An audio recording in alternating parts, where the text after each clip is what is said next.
Hi, those conspiracy guys coming to you from the Open Minds Conference in Waterford, Ireland, 2017. I'm Paul, and I'm here with Mark Bajerski, who's one of the starred speakers that's going to be appearing today. This is the Sunday, the second day, and Mark, you're going to be talking this afternoon, and it's going to be a talk on spiritualism, but practical ways of looking at it. Absolutely. Spiritual talk or spiritualism is, for me, it's just a word. What it basically means is that you step out of the box that we're all in and you look at the bigger picture, and the bigger picture is always, my God, why didn't I see that? It's so obvious.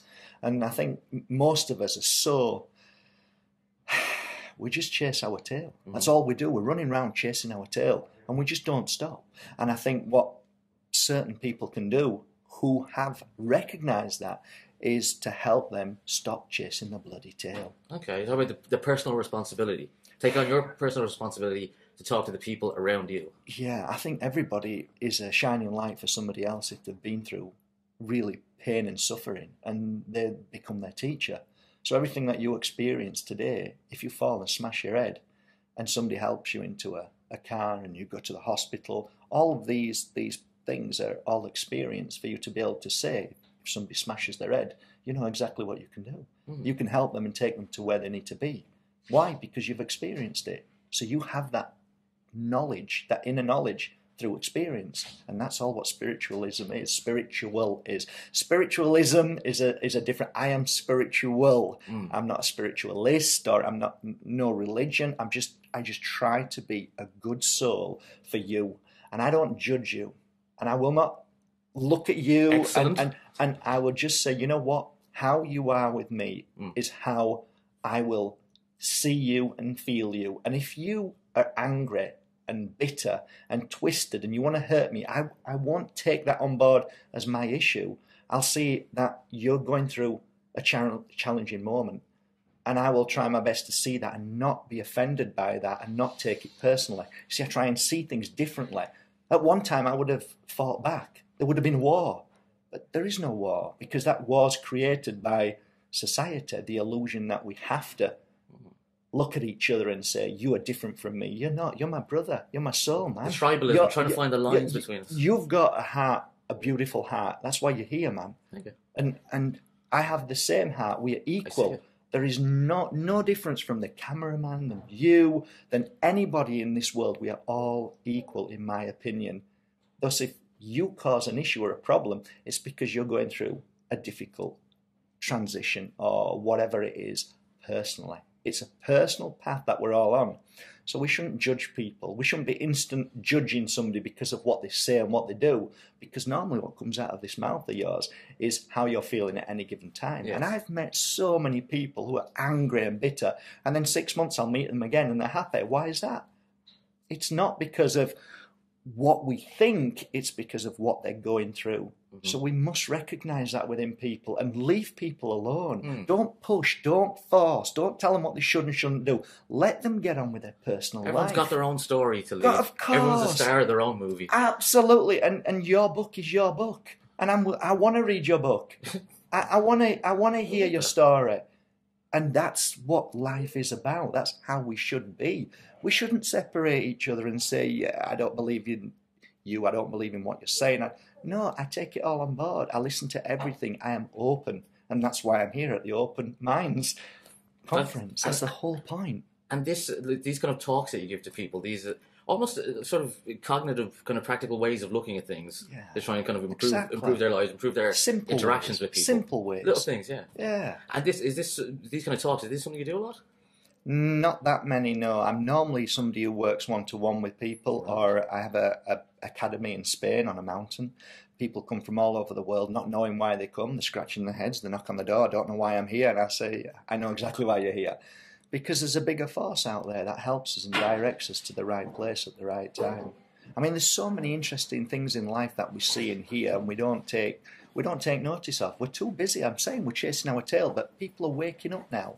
You know, my whole perception of life now is not to force anything. Okay, I once knew of a lady who was in India, and basically what happened to her is she was waiting for a bus to go to Delhi, And as she got onto the bus driver said, no, no, no, no, no, you cannot get on here.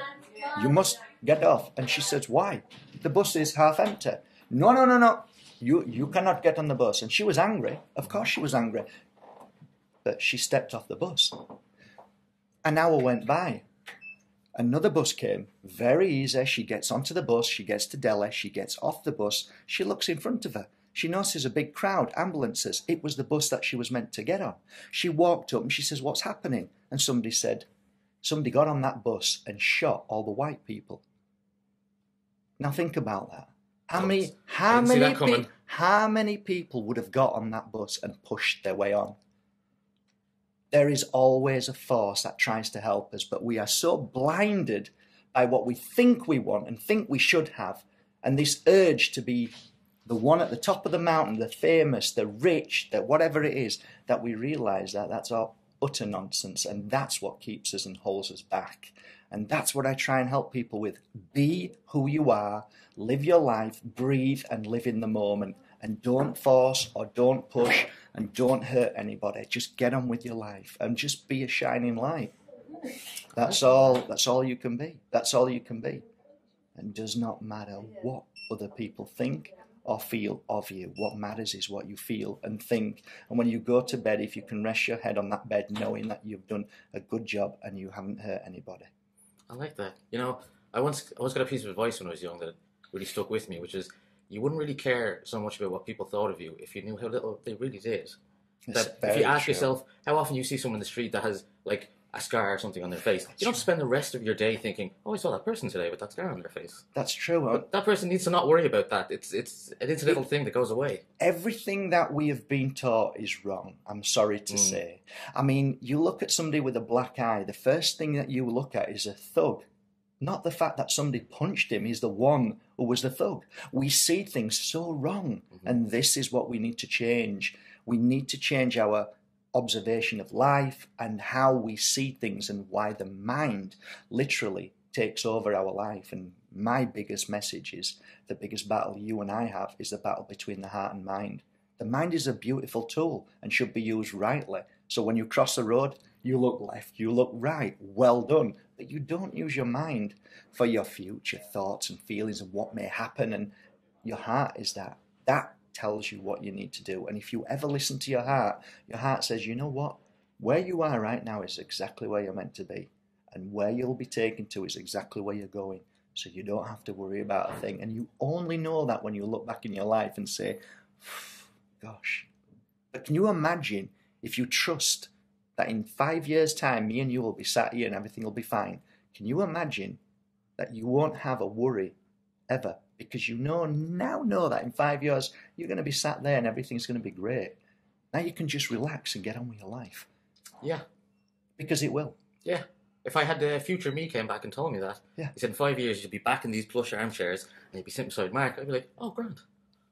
Not to worry. What can possibly be that bad that I'm going to end up there in 5 years anyway? So if you can change your perception of life and see it that way, just imagine all the pain and suffering that you won't feel anymore. I don't have no pain and suffering because it is what it is. Everything will be fine. I have a trust and I have a total faith in my life, and that's why I'm here. And everybody who comes into my life comes in there for a reason, whether that's a challenge for me to grow stronger or whether I'm there to help. It does not matter. It is all equal in its own form. That's how I see life. So you're saying the first step to affect change is to create that landscape where people are ready to hear it, where people are ready to accept it. Well, I think everybody knows now the only way we can affect change is by our own actions. So I wake up every morning and try and help everybody. I try and do a little bit of good for anybody that I meet.